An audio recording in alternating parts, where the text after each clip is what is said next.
Yo, what is up guys? Anthony here, back with another Destiny Child video, and in today's video everyone, we're going to be overviewing the final event parts of the Lisa's upcoming schedule calendar, which will of course be the Ziva World Boss, which will be coming after the November 19th maintenance. So of course this is pretty far away and we do have a couple of events to go through before it, but I just wanted to overview the two units that will be coming alongside this specific World Boss event, which will of course be Ziva, and this event will also bring alongside the new water type attacker unit Giltine. So of course, before we get into the units, if we zoom in here towards the bottom of the calendar, we can see the event will begin after the November 19th maintenance, and of course we do have an ace deck for World Boss event brought alongside the World Boss of course as normally.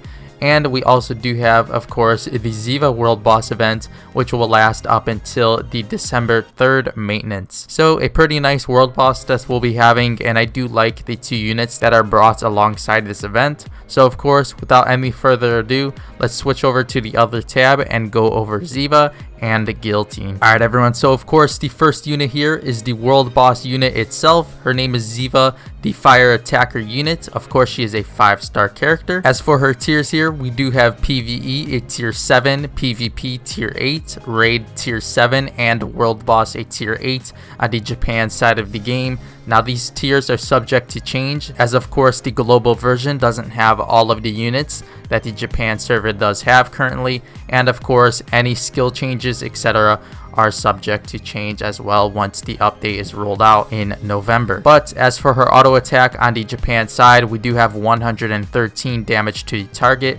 Her tap skill here deals 490 damage to the target, plus 20% agility, increases agility for 14 seconds to self. So overall the tap skill pretty decent with the plus 20% agility. That is a decent ability on her tap skill, as it does increase that specific portion of her stat sheet. As for the slide skill here, we do have 933 damage to 3 priority lowest HP enemies. So of course she does target the lowest HP enemies, so that's pretty good as she can work on killing those units off quickly. Next up here, we do have 148 additional damage per buff. Deal additional damage based on your own buffs to 3 priority lowest HP enemies. So of course she does target the lowest HP enemies yet again, and she will deal 148 additional damage per number of buffs that she does have on the team. And we also do have 300 buff explosion heal, remove 1 heal buff from the enemy and deal damage to 3 buff heal enemies. So pretty decent here, as well as she does have the buff explosion, which does remove the 1 heal buff from an enemy, and of course she does deal damage to 3 buff heal enemies. So anybody that is receiving heals on the enemy side up to 3 will be receiving damage. As for the drive skill here, we do have 2545 damage to all enemies, and we also have 600 buff explosion heal,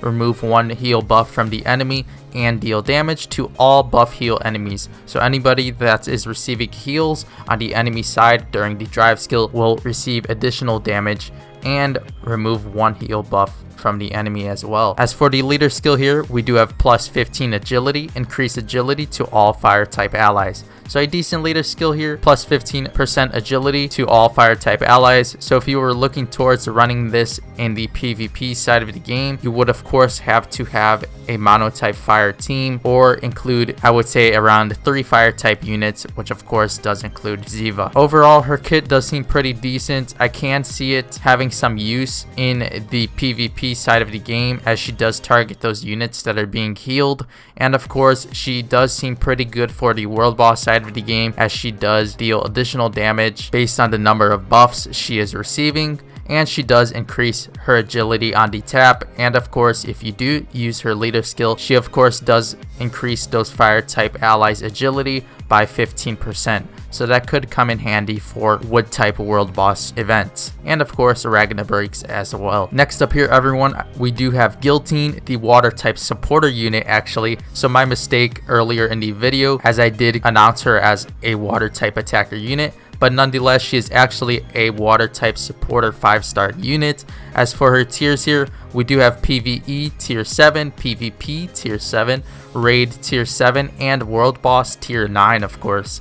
As for her auto attack damage, we do have 101 damage to the target. Her tap skill here deals 393 damage to target. She has a 70% chance to remove stun debuff, remove and cannot receive any stun debuffs for the duration to 2 debuff stun only allies. Her slide skill here deals 706 damage to the target. She also has a plus 40% skill charge rate. So of course, here is the skill buffs that does come in as a supporter unit. Plus 40% skill charge rate, increased skill gauge charge amount for 16 seconds to 3 highest attack water type allies. So of course, this portion of the slide skill does come in a huge help in the World Boss Trials, as the plus 40% skill charge rate will allow your attackers to deal a ton of damage. We also do have the plus 15% attack, increase attack for 16 seconds to 3 highest attack water type allies.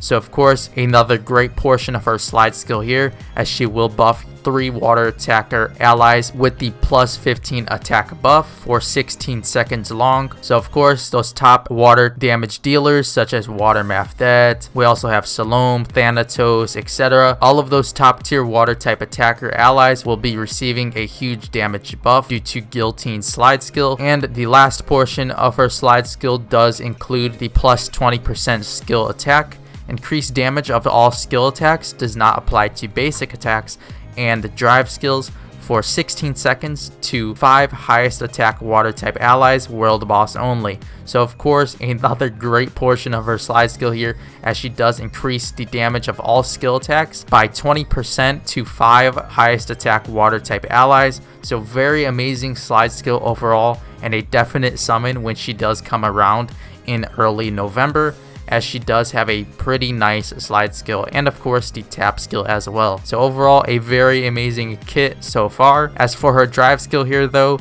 we do have 1,832 damage to 3 random enemies. We also do have the plus 50% normal skill attack, increase normal skill damage for 20 seconds to 5 highest attack water allies, and we also do have the attack stance. Only childs given attack stance will attack during fever for 20 seconds to 5 highest attack water type allies, world boss only. So her drive skill is very amazing, and of course, once this event does roll around, you will be having her in the drive rotation, as she does have the attack stance, as only the child's given attack stance will attack during fever time, which is huge.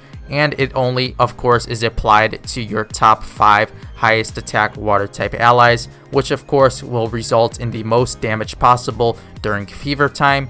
And we also do have the plus 50% normal skill attack for 20 seconds long to those 5 highest attack water type allies, which will of course deal maximum damage in the fever time after Giltine does use her drive skill. So a very amazing kit overall, and I would definitely recommend to summon for her once she does release, as she does seem to be very amazing for those fire type world boss trials, and she could have a ton of use in Ragnarok as well. As for the leader skill here, we do have plus 12% normal skill damage to all water type allies. Of course, a normal world boss leader type skill here, as you would be trying to use this in the world boss trials of course. And we also do have the additional plus 20% skill charge rate, increased skill gauge charge amount to all water type allies, world boss only. So of course, you'll be using her leader skill in the world boss trials against those fire type bosses. So overall, a very amazing kit for a world boss water type supporter unit, and overall a very good unit for Ragnarok and other areas of the game as well. So overall everyone, that'll be it for today's Destiny Child video and the small video series of the Lisa's 2020 September schedule calendar. So pretty decent events we do have coming up. If you guys did miss any of the previous videos on the Romeo and Juliet event, and of course the upcoming Dead or Alive collab, I'll be sure to have timestamps throughout this video, and you guys should have seen them on the top right pop up throughout the video. But with that being said everyone, if you did enjoy today's Destiny Child video, make sure to leave a like, and of course make sure to subscribe to the channel if you haven't already done so and are enjoying the Destiny Child content. Now with all of that being said, I'll see you all in tomorrow's Destiny Child video. Thank you all so much for watching.